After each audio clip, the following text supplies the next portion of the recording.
Hablemos de la teoría del iceberg de Hemingway. Este autor Nobel y ganador de un premio Pulitzer por su obra El viejo y el mar, creó una teoría en la que señalaba que la narrativa corta debería imperar siempre, que al escribir una narrativa corta debemos observar primero, crear un mundo o un universo literario y de este elegir una fracción, es decir, una perspectiva o una actitud del narrador, estamos hablando en términos del procedimiento técnico de la estructura narrativa, mediante el cual vamos a mostrar este universo, visión limitada de este universo.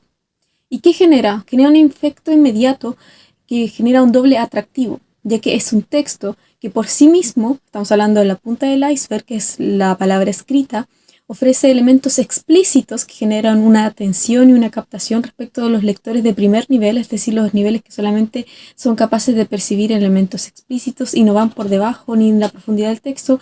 Y en un segundo nivel estamos captando no solamente al lector de primer nivel, sino también al de segundo y tercer nivel. El segundo es capaz de percibir elementos implícitos y en el tercer nivel estamos hablando del lector que es capaz de tener una lectura crítica, es decir, que es capaz de emitir juicios, reflexionar y analizar la obra en sí. Genera un doble atractivo para todos estos lectores y sobre todo para los lectores de segundo y tercer nivel. Esta teoría es creada en 1923, época en que el autor publica su cuento Fuera de tiempo, al que voluntariamente decide cortar el final. En una entrevista posterior le preguntan por qué corta el final y cuál era el final en realidad, o si se escribió o si nunca se escribió este. Y él nos cuenta que escribió el final, que al final el personaje principal terminaba falleciendo, pero que decidió cortar esa parte porque él considera que las omisiones de ciertas partes de una obra son las que precisamente le brindan fortaleza, enriquecen la literatura.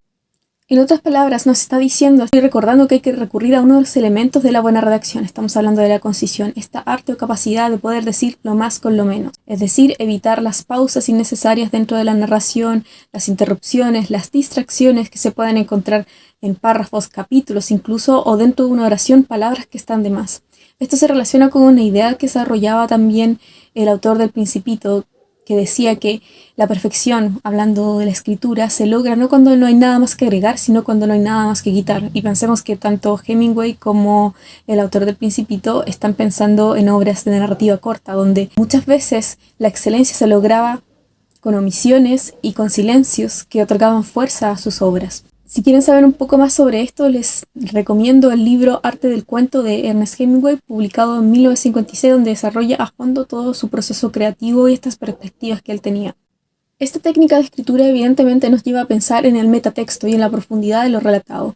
Y él señalaba incluso que partes más importantes dentro de un texto no debían estar en la superficie, es decir, en la punta del iceberg, visible para todos y ser evidente, sino que debería estar en la profundidad, requerir un esfuerzo de parte del lector, buscar al lector de segundo y tercer nivel y además exigir un rol activo de parte del escritor que significa a la larga que éste se involucra mucho más mental y emocionalmente en el cuento.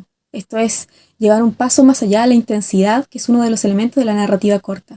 Ernest Hemingway fue un periodista y escritor de Estados Unidos, nacido en 1899 y falleció en 1961. Se le recuerda por ser uno de los grandes novelistas y cuentistas del siglo XX. Entre sus creaciones literarias, la temática más frecuente fue una relacionada con el mar, tanto desde el punto de vista de la pesca, navegación, la vida marítima y todos estos aspectos de este universo de la vida del mar. Tenía un conocimiento profundo sobre el mar. Habiendo comentado esta teoría del iceberg que muchas veces he escuchado que la preguntan, me gustaría escucharlos a ustedes, si hay alguno de aquí que escribe, qué opina de esta teoría, si hace uso o no de ella en su escritura y para los demás, ¿conocían esta teoría? Y además si les gusta este tipo de contenido para seguir comentándoles pequeñas cápsulas sobre tips de escritura y sobre diferentes teorías del mundo de escritura. Esta en particular es una de mis favoritas y es una que siempre aplico, sobre todo cuando se trata de microcuentos. Recuerden que actualmente estoy impartiendo varios cursos para escritores en Udemy. Les dejo los enlaces en la cajita de descripción por si quieren tomar alguno de estos cursos. Ahí está el curso de proceso creativo donde hablo de todo lo que dice relación sobre escribir, empezar a escribir y cómo mejorar con ciertas técnicas de escritura. Sobre el curso formativo de escritores que también explico todo en detalle, el proceso de publicación, el universo de las editoriales, el mundo del libro, el mundo de los escritores, la diversidad que existe, el mercado del libro y todos esos pormenores. Y también un curso para aprender a maquetar libros desde cero, desde lo básico con un computador. Podrían hacer propias maquetas de libros si es que quieren autopublicar.